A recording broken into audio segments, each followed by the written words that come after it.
Hello అండి అందరికీ.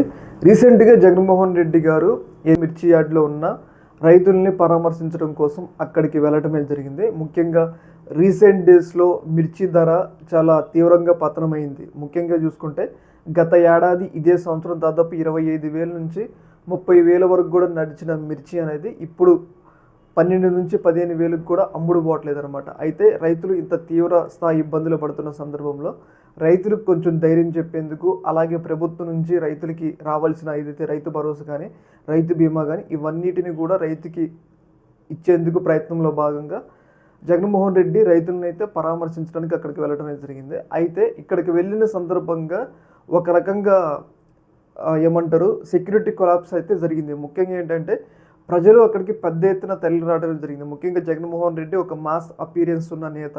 ఆయన అక్కడికి వస్తుందంటే చుట్టుపక్కల ఉన్న ప్రజలు మొత్తం ఆయన చూడటానికి పెద్ద ఎత్తున అక్కడికి రావడం జరిగింది. కాకపోతే ఇక్కడ ఏంటంటే పోలీసులు అక్కడ సెక్యూరిటీ కల్పించలేదు. మరి పోలీసులు ఎందుకు కల్పించలేదో మనకే తెలియదు. కానీ అక్కడ కొద్దిపాటి తొక్కిసలాట, ఘర్షణ వాతావరణం అయితే జరిగింది.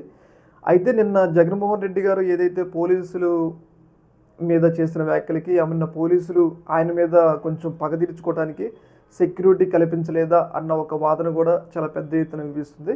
ఏదేమైనా కానీ ఈ యొక్క ఇష్యూలో ఈసీ అనుమతి లేకుండా జగన్మోహన్ రెడ్డి అక్కడికి వచ్చారు కాబట్టి మాకు తెలియదు అన్నట్లుగా పోలీసులు తప్పించుకోవడానికి అయితే అవకాశం ఉంది. కాకపోతే పోలీసులు ఒక లా అండ్ ఆర్డర్ మెయింటైన్ చేయాల్సిన బాధ్యత వాళ్ళది. ఎందుకంటే ఈసీ అనుమతి ఉన్నా లేకపోయినా కానీ ప్రజలు అలాగే లా అండ్ ఆర్డర్ బాధ్యత ఎప్పటికీ పోలీసులు ఆధీనంలోనే ఉండాలి.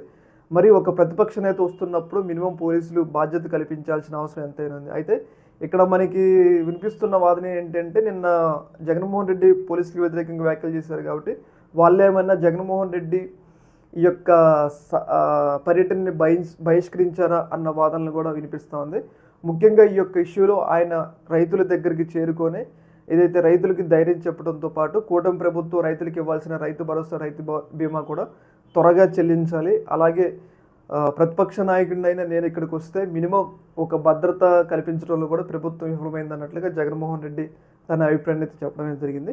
ముఖ్యంగా ఈ యొక్క ఇష్యూలో నిన్న మాట్లాడిన మాటలకి పోలీసులు ఏమైనా ప్రతీకారం తీర్చుకుంటున్నారా అన్న ఒక వాదన కూడా చాలా పెద్ద ఎత్తున వినిపిస్తూ ఉంది. ఈ యొక్క అంశంలో మీ యొక్క అభిప్రాయాన్ని కింద కామెంట్లో తెలియజేయండి.